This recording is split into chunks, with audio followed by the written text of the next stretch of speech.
Subscribe करें हमारे YouTube channel को एवं बेल आइकन दबाना ना भूलें ताकि रोज की YouTube अपडेट्स आपको मिलती रहे। जय हिंद साथियों, चलिए आज हम स्टार्ट कर रहे हैं पुनः कक्षा 10वीं सामाजिक विज्ञान, जिसमें भूगोल के जो पाठ हैं उसमें भी हम 8वां पाठ पढ़ चुके हैं और आज है 9वां पाठ और उसका नाम है भारतीय कृषि। भारतीय कृषि के बारे में आज हम चर्चा करेंगे। भारतीय कृषि, हमें इस अध्याय में जो ये 9वां पाठ है, इस अध्याय में हमें भारतीय कृषि के बारे में अध्ययन करना है। कृषि की परिभाषा, प्रश्न अक्सर एग्जाम में आता है कि कृषि से आप क्या समझते हैं, तो कृषि किसे कहते हैं इसके बारे में समझेंगे। साथ ही कृषि के प्रकार, भारत में मुख्य रूप से कृषि के कौन कौन से प्रकार हैं और प्रमुख खाद्यान्न या फिर व्यापारिक जो भी फसलें हैं उन फसलों के बारे में भी हम क्रमबद्ध अध्ययन करेंगे। और भारतीय जो अर्थव्यवस्था है, इस अर्थव्यवस्था में कृषि का कितना योगदान है इसके बारे में भी चर्चा करेंगे। तो हम किताब के अकॉर्डिंग अगर बात करें तो आपको एक आंकड़ा पहले ध्यान रखना है कि जो भारतीय अर्थव्यवस्था है, भारत की जो अर्थव्यवस्था है और भारत में जो कृषि होती है उसमें कुछ यहाँ पे एक आंकड़ा दिया हुआ, ध्यान रखना कि भारत के लगभग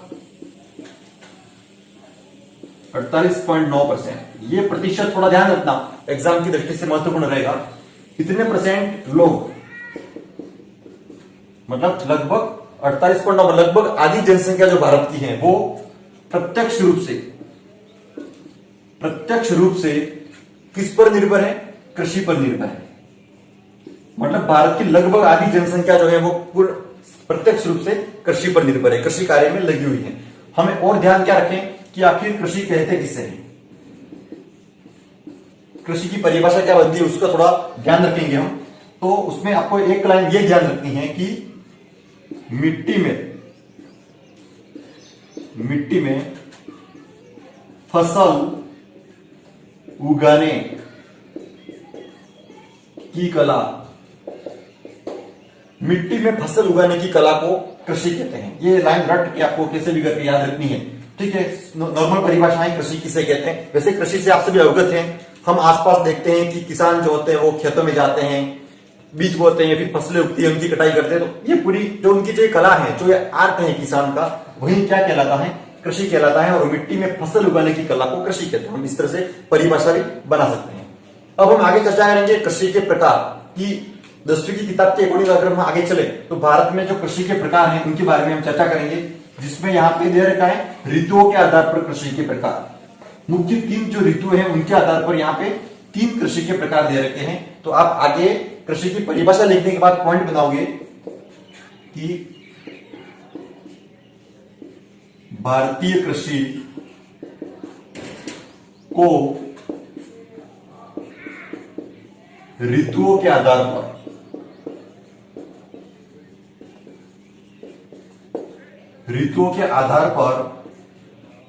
तीन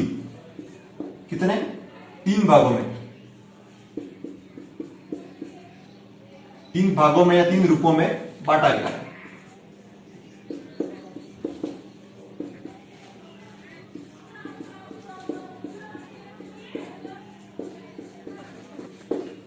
इस तरह से आपको पॉइंट बना देना है और 3 प्रकार की चर्चा हम करेंगे। वो तीनों प्रकार हम अभी देख लेते हैं। एक तो है खरीफ, रबी और जायद।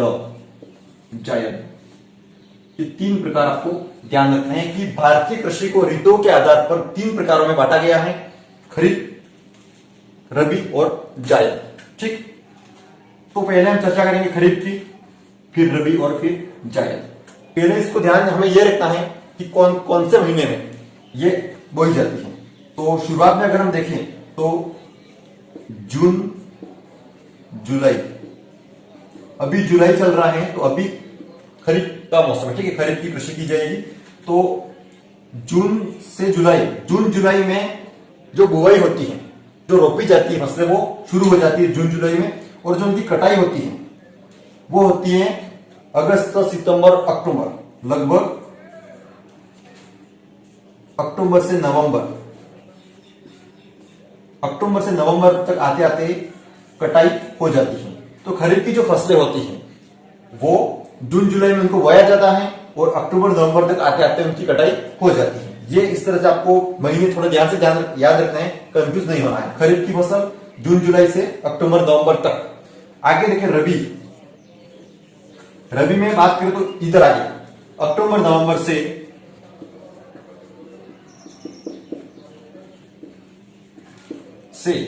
मतलब वापस रबी की जो फसल है वो अक्टूबर नवंबर में वापस उनको बोया जाता है वापस, और दिसंबर जनवरी फरवरी और लगभग मार्च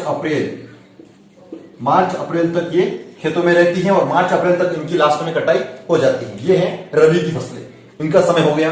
जायद की जो फसलें होती है वो बहुत कम समय तक होती है। तो मार्च अप्रैल से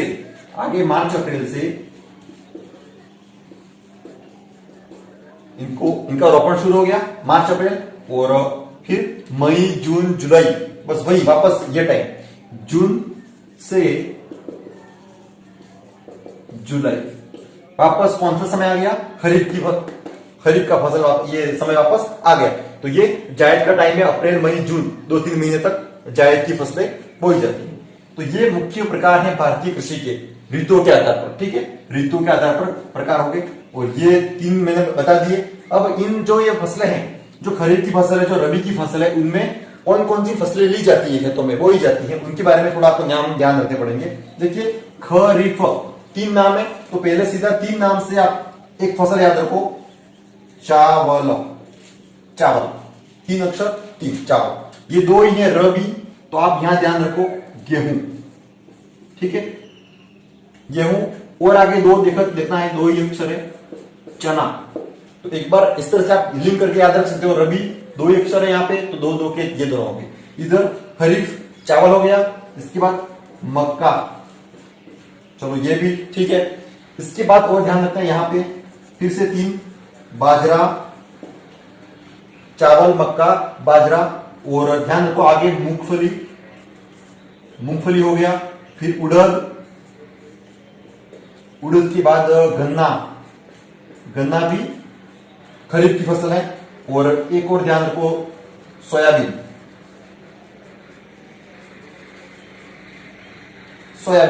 तो ये कुछ जो फसलें आपको इसी तरह से क्रमबद्ध यहीं पे उतार देनी है, आपको इसको ग्राफ के रूप में बांट देना है थोड़ा। यहाँ पे ये फसलें रट लेनी है जो खरीफ की फसलें हैं। ठीक है, खरीफ 3 से चावल मक्का बाजरा गन्ना उड़द, ज्यादा 3 वाले, ठीक है, और बाकी मूंगफली सोयाबीन। रबी 2 गेहूं चना, इसके साथ और ध्यान रखो आप जीरा, मुख्य रूप से जीरा की फसल यहीं पे होती है। अफीम भी यहीं पे आता है, और धनिया। ये कुछ जो फसलें हैं वो रबी की फसलें हैं। फिर आगे देखते हैं हम जायद में। देखिए जायद में मुख्य रूप से तो सब्जियां और चारा फसलें ली जाती हैं। उसमें आपको नाम थोड़े बहुत ध्यान रखते हैं, जैसे कि यहां पहले तो लिख देना चारा फसलें, ठीक है, और लिख देना हरी सब्जियां। ये कुछ नाम है, मतलब चारा फसलें सभी आ जाती है इसमें। और इसमें लिखना हो तो आप लिख सकते हो तरबूज, ककड़ी आदि। सिंचाई की सुविधा अगर मिल जाती है किसानों को तो ये सभी फसलें आराम से जायद के मौसम में उगा सकते हैं। रबी की फसल ये है, इनको भी सिंचाई की जरूरत पड़ती है तो सिंचाई करनी पड़ेगी। और खरीफ की जो फसलें हैं वो लगभग तो वर्षा पर निर्भर रहती है, मतलब वर्षा सही हुई, अभी जून जुलाई वर्षा की का मौसम है तो बिल्कुल होगी, तो वो फसलें खेतों में बोई जाएगी। चावल को अत्यधिक पानी चाहिए, ये गन्ना हो गया, तो इस तरह से ये फसलें बोई जाती हैं। तो ये कुछ 3 प्रकार है अपने भारत में कृषि को ऋतुओं के आधार पर। ठीक है, ये आपको इस तरह से उतारते रहे, वीडियो को 2 बार देख के क्रमबद्ध आपको इस तरह से नोट्स लिखते रहे। आगे बढ़ते हैं मुख्य फसलों की ओर। आगे अगर हम देखें तो आपके जो पॉइंट है किताब में वो है भारतीय कृषि के फसलों के आधार पर रूप। भारतीय, आपको उन प्रकारों के बाद भी ये पॉइंट डालना है, भारतीय कृषि के फसलों के आधार पर रूप। या विधिया बोल सकते हैं, ठीक है, हम विधिया। ये कुछ 4 प्रकार की अलग अलग विधियां हैं जिनके बारे में हम अभी पढ़ेंगे। तो कृषि जो फसल है भारत में, उनके कुछ ग्रुप है, कुछ विधियां हैं। जैसे कि नाम पहले मैं बता दूं आपको, खाद्यान्न फसलें, मतलब जो खाद्यान्न फसलें वह होती है जो हमें खाने के लिए काम आती है, मतलब अधिकतर जनसंख्या रोज की, ठीक है, भोजन के लिए हम प्रयोग करते हैं। जैसे कि गेहूं ले लो, चावल ले लो, अत्यधिक प्रयोग करती है जनसंख्या, ठीक है। भारत की जनसंख्या सर्वाधिक जो फसलें खाती है वो खाद्यान्न फसलों के अंतर्गत आते हैं, ठीक है, भोजन के रूप में जिनका प्रयोग होता है। एक तो खाद्यान्न फसलें हो गया, दूसरा होता है पॉइंट औद्योगिक फसल, औद्योगिक फसलें, औद्योगिक फसलें, या फिर बोल सकते हैं हम व्यावसायिक, व्यावसायिक फसलें। ये 2 पॉइंट हो गए, 2 और है, 4 है टोटल प्रकार। तीसरा है बागानी, बागानी फसलें, और एक और है उद्यान कृषि या उद्यान फसलें, ठीक है, उद्यान कृषि। इस तरह से 4 जो रूप हैं, जो विधियां हैं कृषि के फसलों के आधार पर, वो ये 4 हैं। पहले ये क्या है इनको समझ लो थोड़ा बहुत, आप मैं बोल रहा हूं आप ध्यान से सुनो। देखिए खाद्यान्न फसलें मैंने अभी बता दिया, रोज हम खाने के लिए जो हमारे घर में रोटियां बनाते हैं गेहूं की बनती है, तो मतलब खाने के लिए अत्यधिक प्रयोग में लाई जाने वाली जो फसलें हैं वो खाद्यान्न फसलों के अंतर्गत आती हैं। क्लियर।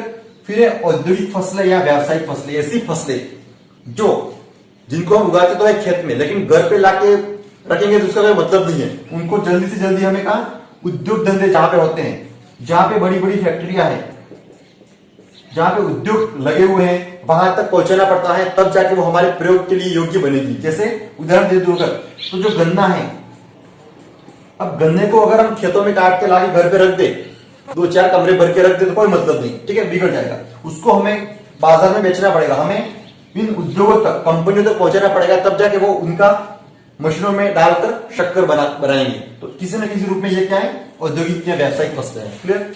आगे पॉइंट है बागानी फसलें। तो इसमें देखो ये ध्यान रखना है, बड़े बड़े बाग,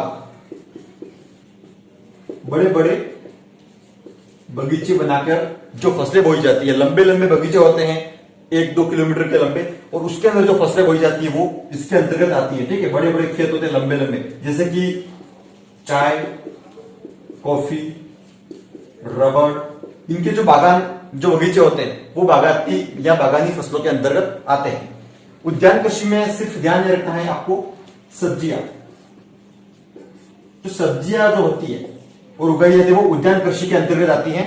छोटे बड़े हम बगीचे बना सकते हैं उद्यान के रूप में, और वहां पे सब्जियां बोई जाती हैं, तो ये होती है उद्यान कृषि या उद्यान फसलें। तो ये 4 रूप आपको ध्यान रखते हैं, कृषि के फसलों के आधार पर हैं।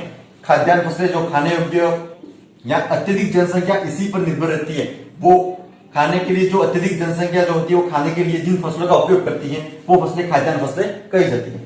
औद्योगिक, जिन फसलों का महत्व उद्योगों में होता है, मतलब इन उद्योगों को क्या करती है, वो कच्चा माल प्रदान करती है, कच्चा माल प्रदान करती है। उद्योगों में कच्चे माल के लिए उपयुक्त होने वाली फसलें औद्योगिक फसलें या व्यावसायिक फसलें कहलाती हैं। बागानी फसलें, बड़े बड़े बगीचों में जिन फसलों को बोया जाता है या रोपा जाता है, जिनका रोपण किया जाता है, वो चाय, कॉफी, रबड़ जैसे, वो सभी बागानी फसलें। और उद्यान कृषि, उद्यान के रूप में जैसे कि सब्जियां उगाना, फल और सब्जियां उगाना, ये सभी इसके अंतर्गत आ जाएंगे। तो हमें अब क्या करना है, इनके अंदर जो फसलें आती हैं उनकी 2-4 नाम ध्यान रखते हैं। मैंने क्या चीजें होती है परिभाषा आपको बता दी है इनकी, आपको जो 2-4 फसलें इनके अंतर्गत आती हैं उनके नाम ध्यान रखते हैं। तो आप 4 पॉइंट डाल दो क्रमबद्ध, और उसमें उनसे संबंधित जो भी फसलें हैं उनके नाम लिख देने। तो खाद्यान्न फसलों में अगर हम लिखें तो गेहूं, चावल, मक्का, ज्यादा याद है तो 2-3 चीजें तो आपको ध्यान रखनी है। ये 3 जो फसलें हैं वो मुख्य रूप से खाद्यान्न फसलें होती हैं। फिर आगे नंबर 2, व्यावसायिक या औद्योगिक फसलें। इसके अंतर्गत हमें क्या लिखना है? औद्योगिक फसलों, या इनको एक और नाम दे सकते हैं हम मुद्रादायिनी फसलें। मतलब मुद्रा, पैसे प्राप्त होते हैं हमें, उद्योगों में सीधे हम बेच देते हैं, हमें सीधे पैसे मिलते हैं, तो ये फसलें मुद्रादायिनी के अंतर्गत आती है, जैसे कि गन्ना, कपास, तंबाकू आदि। ठीक है, ये मुख्य रूप से आपको ध्यान रखते हैं। ये जो फसलें होती है वो क्या होता है, अब कपास को हम घर पे लाके रख दे 2-4 कमरे पर के, कोई मतलब इसको हमें पहुंचाना पड़ेगा वहां पे, फैक्ट्री में इसकी कपड़े बनेंगे और वो हमारे काम आएंगे, इसलिए ये व्यावसायिक फसलें के अंतर्गत आता है। ठीक है, नंबर 3 में हम पढ़ रहे थे आगे बागानी फसलें। तीसरे नंबर में बागानी फसलों में हम लिख सकते हैं बड़े बड़े बगीचों में जिनका रोपण होता है, जैसे कि चाय, कॉफी, रबड़ और सिनिकोना। ये भी एक फसल है, सिनिकोना। ये कुछ फसलें होती है वो किस में आती है? बागानी फसलों में आती है। और लास्ट वाला जो उद्यान कृषि था, उद्यान फसलें जो थी, उसमें तो आप सीधा ध्यान रखो सब्जियां और फल, सब्जियां और फल। ठीक है, तो ये कुछ 4 रूप हैं वो आपको ध्यान रखते हैं। इनमें जो फसलें आती है वो आपको 2-3-4 जो है वो रट के ध्यान रखनी पड़ेगी, याद रखनी पड़ेगी। और बाकी आगे का देखते हैं हम। अब मुख्य रूप से हम एक कोई जो फसल है, जो खाद्यान्न फसलें हैं, गेहूं, चावल, मक्का, तो अब हम आगे जो अध्ययन करेंगे वो गेहूं के बारे में अध्ययन करेंगे कि गेहूं के लिए कितना क्या तापमान चाहिए, कितनी वर्षा चाहिए, उसके बारे में। तो गेहूं के बारे में देख लेते हैं। ये खाद्यान्न फसल है, आपको पता है, अभी मैंने बता दी थी। गेहूं के बारे में हम अध्ययन करेंगे। नंबर 1, इस फसल के बारे में विस्तृत रूप से हमें अध्ययन करना है। देखिए, गेहूं के बारे में एक बात ध्यान रखनी है आपको, पहले तो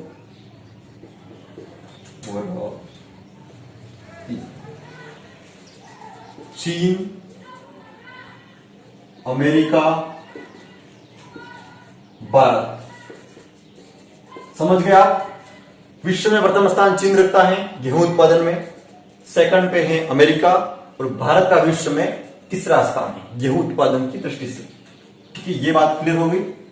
अब आगे बढ़ते हैं। ये भी आपको नोट्स के रूप में लिख देना है गेहूं के नीचे, ठीक है, कि चीन और अमेरिका के बाद भारत का विश्व में गेहूं उत्पादन में तीसरा स्थान है। आगे देखें तो गेहूं जो है वो एक तो अभी हम पढ़ के आए हैं कि ये रबी की फसल है, गेहूं रबी की फसल है। ये बातें आपको एग्जाम में गेहूं के बारे में जब प्रश्न आएगा तो उसके अंदर लिखनी है। नंबर 2 पे लिखेंगे गेहूं समशीतोष्ण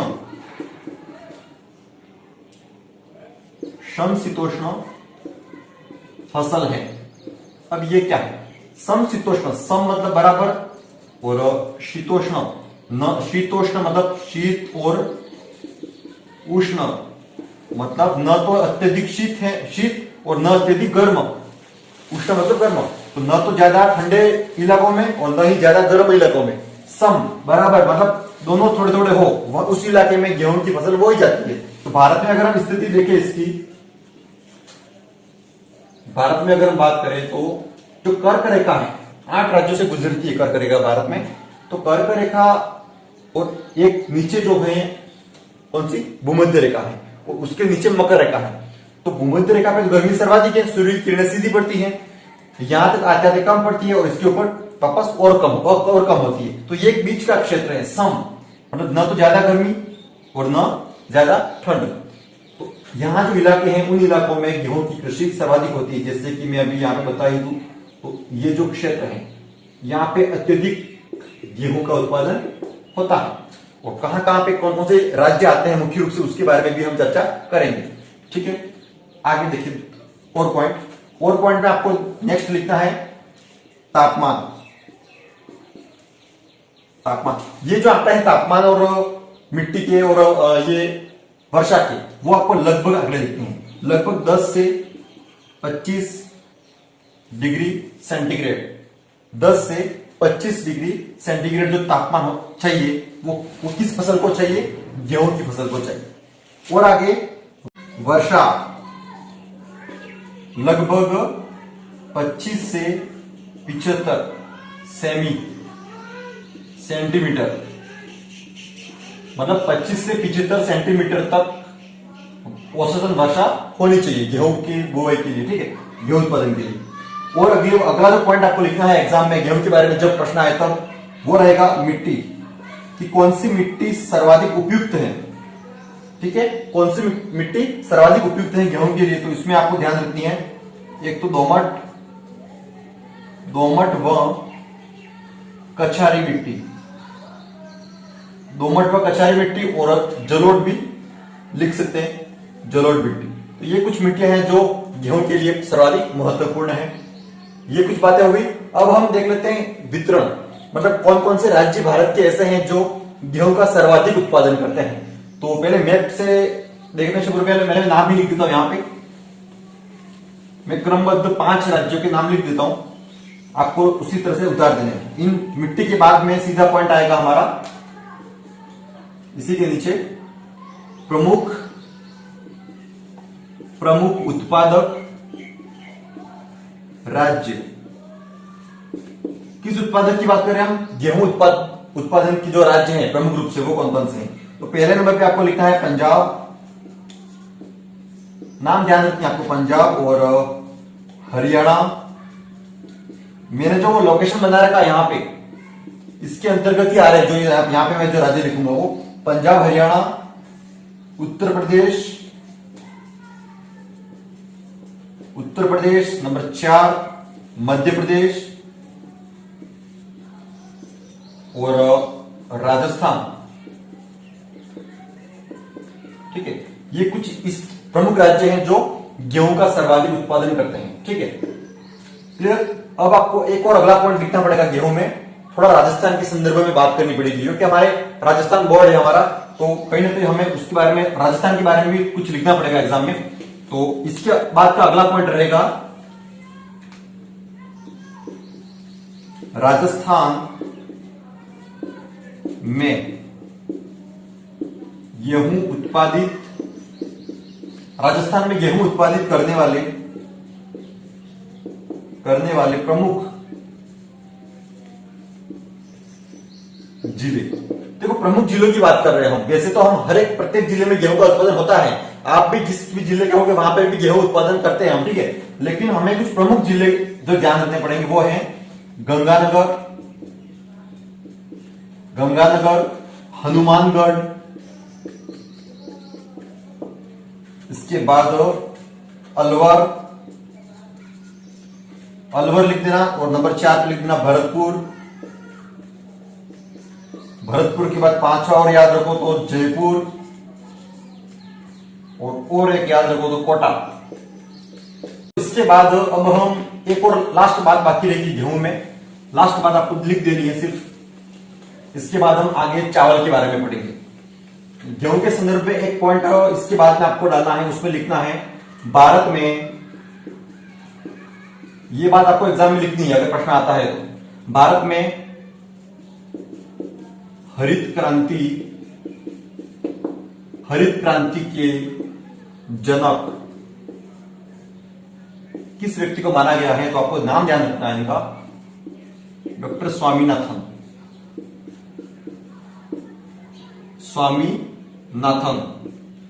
ये अर्थशास्त्री थे, ठीक है। डॉक्टर स्वामीनाथन जो है वो भारत में हरित क्रांति के जनक हैं, ठीक है। और अब हरित क्रांति क्या है वो थोड़ा बहुत मैं बता देता हूं आपको सीधा। हरित क्रांति भारत में जो हुई थी वो लगभग 1966 से 67 इस वर्ष में हरित क्रांति का प्रभाव भारत में मुख्य रूप से पड़ा था। अब क्या हुआ था भारत में, इस समय में क्या हुआ था, गेहूं की कमी हो गई थी, खाद्यान्न फसलें जो थी गेहूं चावल वगैरह सभी, तो उन खाद्यान्न फसलों की कमी हो गई थी। इसको पूरा करने के लिए सरकार ने बहुत सारे प्रयास किए, जिसके अंतर्गत यह प्रयास था हरित क्रांति का प्रयास। इसमें यह था कि हम विशेष कुछ अलग से बीजों का प्रयोग करें, मतलब जो बीज सामान्य बीज से अलग विशेष बीजों का प्रयोग करें, साथ ही खाद, जैसे अपने यूरिया है, यूरिया जैसे खादों का प्रयोग करके खेतों में अधिक से अधिक गेहूं का उत्पादन किस तरह से किया जाए, उस हेतु सरकार ने प्रयास किया था। उसी को बोलते हैं हरित क्रांति। और इसके फलस्वरूप इस समय भारत में बहुत अत्यधिक गेहूं का उत्पादन हुआ था। तो ये हरित क्रांति थी भारत में, ठीक है, हरित ग्रीन इवोल्यूशन, ठीक है। तो ये बात लास्ट आपको ध्यान रखनी है। इसके जनक कौन है भारत में? तो डॉक्टर स्वामीनाथन है। इतना बात आपको ध्यान रखनी है गेहूं के संदर्भ में, ठीक है। अगला हम पढ़ेंगे अब चावल के बारे में।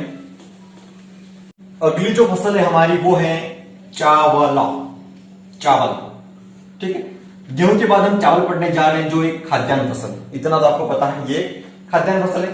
देखिए चावल के बारे में पहली बात आपको ध्यान रखनी है, फर्स्ट और सेकंड, ये नोट्स आपको बना देने। पहला स्थान है चावल उत्पादन में, विश्व की बात कर रहा हूं मैं, मतलब सबसे ऊपर में बात करता हूं, मतलब वो विश्व स्तर की बात है। चीन का स्थान प्रथम है और सेकंड स्थान किसका है? भारत का है। ये बात ध्यान रखनी थी। चावल एक, अब यहां से लिखना है, उष्ण कटिबंधीय, चावल एक उष्ण कटिबंधीय फसल है, उष्ण कटिबंधीय फसल है। एक लाइन ये ध्यान लिखनी है आपको। और देखिए 1 2 3 मैंने क्या बताया था? खरीफ, 1 2 3 मतलब चावल एक खरीफ की फसल है। ये बात भी ध्यान रखनी है, चावल एक खरीफ की फसल है। विश्व में चीन के बाद भारत का दूसरा स्थान है चावल उत्पादन में। और चावल एक खाद्यान्न फसल है, चावल एक उष्ण कटिबंधीय फसल है। ये 2-3 बातें हो गई। अगली बात आपको लिखनी है तापमान। तापमान में लिखना है 16 से 27 डिग्री सेंटीग्रेड। इतना तापमान औसतन चावल के लिए जरूरी है। इसके बाद वर्षा, वर्षा तो सीधी याद रखो 100 से 200 मतलब अत्यधिक वर्षा की आवश्यकता होती है सेंटीमीटर, ठीक है। 100 से 200 सेंटीमीटर तक वर्षा की आवश्यकता चावल को होती है क्योंकि एक जल प्रिय पौधा है, जल इसको ज्यादा चाहिए, ठीक है। अगला पॉइंट है मिट्टी। वैसे चावल के लिए जो मिट्टी हम बोलते हैं वो तो कछारी और दोमट, ये उपयुक्त ही है, ठीक है। साथ ही नदी घाटियों की जो मिट्टियां होती है, नदी घाटियों की जो मिट्टियां होती है, नदी घाटियों की मिट्टियां, ये भी चावल के लिए उपयुक्त मानी गई है। क्लियर? ये कुछ बेसिक बातें थी। अगला पॉइंट देखिए हम अगर आगे, तो प्रमुख उत्पादक राज्य देख लेते हैं। चावल उत्पादन में प्रमुख राज्य, अग्रणी राज्य कौन कौन से? तो एक लाइन छोड़ के आगे पॉइंट लिख देना, चावल उत्पादित करने वाले, चावल उत्पादित करने वाले प्रमुख राज्य, प्रमुख राज्य, प्रमुख राज्यों में नाम ध्यान रखते हैं आपको। एक तो पश्चिम बंगाल, पश्चिम बंगाल, पश्चिम बंगाल का नाम आएगा। नंबर 2 पे आंध्र प्रदेश, आंध्र प्रदेश का नाम ध्यान रखना है आपको। इसके बाद हम लिखे तो नंबर 3 पे यूपी, उत्तर प्रदेश और उड़ीसा, उड़ीसा का नाम ध्यान रखना है नंबर 4 पे। और आगे देखिए हम तो बिहार, बिहार, बिहार के बाद तमिलनाडु, तमिलनाडु, इस तरह के कुछ राज्य आपको ध्यान रखते हैं। और मध्य प्रदेश भी आ जाएगा, ठीक है, एमपी। तो ये कुछ प्रमुख राज्य हैं जो चावल का अत्यधिक उत्पादन करते हैं। क्लियर? आगे और हम राजस्थान के संदर्भ में भी एक लाइन याद रखेंगे, तो एक लाइन में वापस यहां पे लिख देता हूं।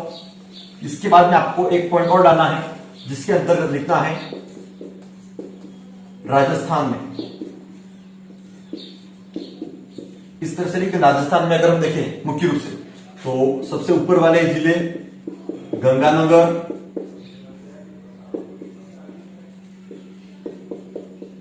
हनुमानगढ़, कोटा, बूंदी, ये 2-4 जिले मुख्य रूप से ध्यान रखने हैं। क्लियर? ये चावल के बारे में कुछ ऐसी बातें थी एग्जाम की दृष्टि से महत्वपूर्ण। अब हम अगली क्लास में आगे की जो फसलें हैं वो लेंगे और जो भी अधूरा पाठ है वो पूरा करेंगे। ठीक है? जय हिंद।